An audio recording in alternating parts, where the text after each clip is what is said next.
Hey everyone, today I'm here to show you a Mac that you might have seen in one of my previous videos, or maybe two of them at a push, but I've never talked about this Mac specifically. This is my PowerBook G4 15-inch, which I've owned for absolutely ages now. It is a wonderful machine, and I truly mean that.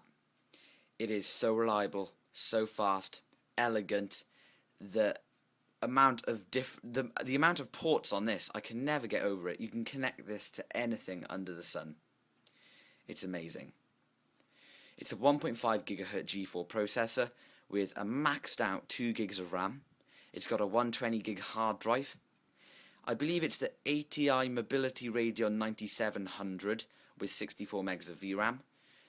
Do excuse me if I've got that wrong, as I don't really do any graphically intense work on this machine, and the graphics card doesn't concern me too much at all.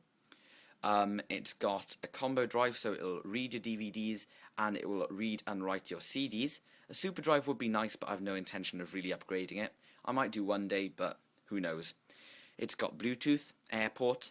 It's got an illuminated keyboard with the ambient light sensor, and guys, that constantly adjusts the illumination of the display and the keyboard, just like the new MacBook Pros. It's not new, guys. Nothing's new that you see about the keyboard adjusting in the MacBook Pros. This thing came out in 2004 or 2005, and it does it.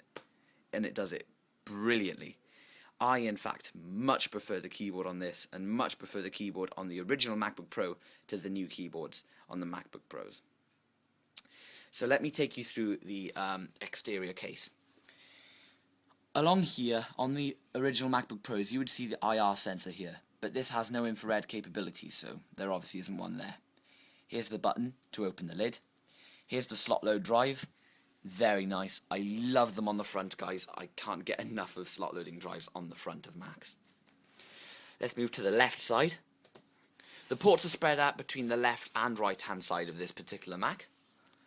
We have our power connection here. It's not a MagSafe. This came out before MagSafe was even thought of. Here's the 56K modem connection. USB 2.0, audio in and out, and our expansion card slot, which is lacking from the new MacBook Pros. This is very handy if you want to add any additional ports or what have you. Let's flip it round to the other side. On the right hand side then, we have our DVI connection, which is industry standard. There is no need for any adapters, guys, to use this computer with your average computer monitor, unless you have a low-end monitor which only has the VGA port. Here's S-Video, so you can connect to TVs very easily. Here's the Ethernet port, FireWire 800 and 400, another USB 2.0 port, and our Kensington lock. There's nothing on the back of this machine. And guys, as you can tell from the ports, it is outstanding. I'm so glad that it's a DVI connection, so you can just hook it straight up, not spend £15–20 on one of those adapters. I'm going to open up the computer and show you the inside.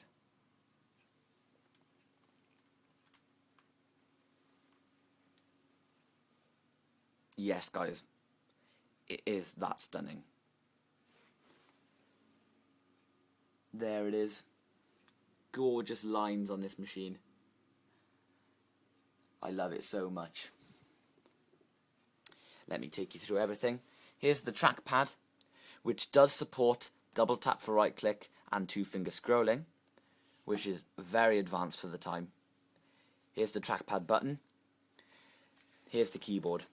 Best keyboard shipped in an Apple portable, in my opinion. It is an amazing keyboard. It feels gorgeous. I believe it's just about the same as the original MacBook Pro keyboard. I love it. And of course, it's illuminated. Here's the power button. Even that is really elegant and nice. Here's the grills for the speakers either side of the keyboard, I believe. The ambient light sensors are somewhere around here.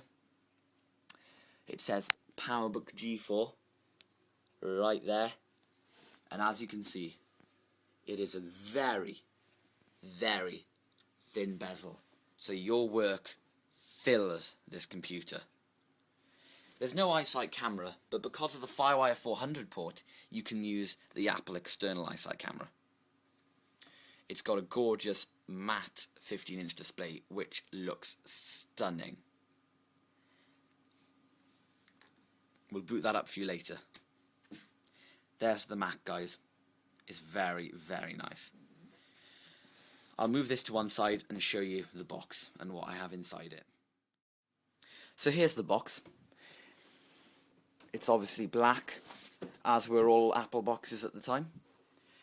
Here we have a PowerBook G4 15-inch widescreen display and a picture of the front of the PowerBook there. On the top we have the original specs, PowerBook G4 15-inch. Here we have a picture of the Mac where it's open, very nice. Apple logo on that side and Apple logo on that side. Let's open up the box. And I've kept all of this in lovely condition. We've got the original piece of cardboard. And here we have all the manuals. I won't name everything, but I'll name some of the most important things. Here's the Getting Started guide. The Welcome to Panther guide. This is the AppleCare service and support guide.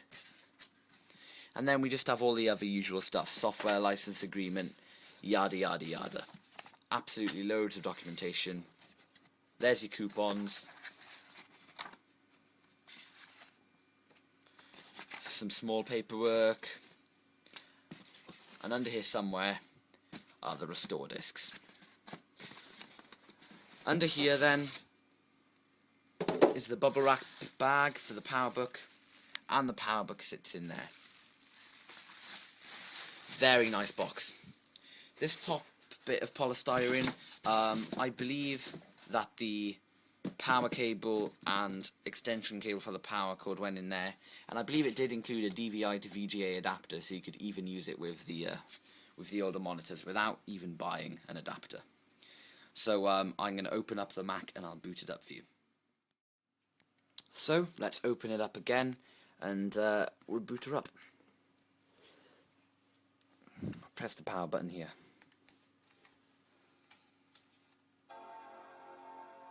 As you can hear, there's the bong.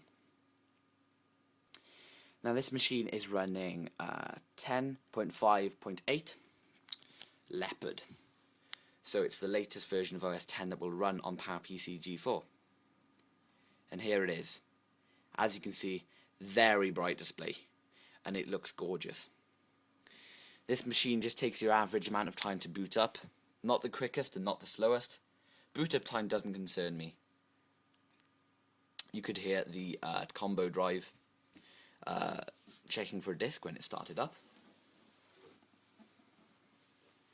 So this machine has got lots of space left on the hard drive. It's a 120 gig drive, and I use it mostly for schoolwork and recording. And I haven't been recording on it for that long, so there isn't that many files on there. Sorry guys, I had to cut there. But as you can see, I've got stickies to open at startup, just to remind me of everything, because this computer goes with me everywhere. I always have my reminders there. Now we have our display brightness control here, and it wasn't very bright at all then, so if we knock it all the way up, the camera just sort of stops registering the brightness between halfway and full, but it is a nice significant difference in real life. The keyboard, as you can see, won't let us turn up the brightness as it isn't dark enough. So what I'm going to do is close my curtains and we'll see if we can get it to light up. There's the keyboard. It's lit up, and we have brightness controls of the keyboard. And you can also see that the display is adjusted as well. If I open the curtains in my left hand and keep the camera pointing at the PowerBook, you'll be able to see that it automatically adjusts. Here we go. I've opened the curtain. I've closed it. Opened it. Fantastic.